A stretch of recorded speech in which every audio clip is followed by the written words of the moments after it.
Hello everybody and welcome. In this video I'm going to show you how to change volume using your headphones Sony. And right here at the right ear cup we have volume control button. Right here there's volume up button and here's volume down button.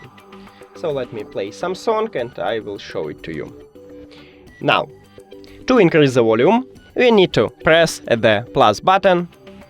And as you can see, I increase the volume on this widget. And to lower it, you need to press the minus button.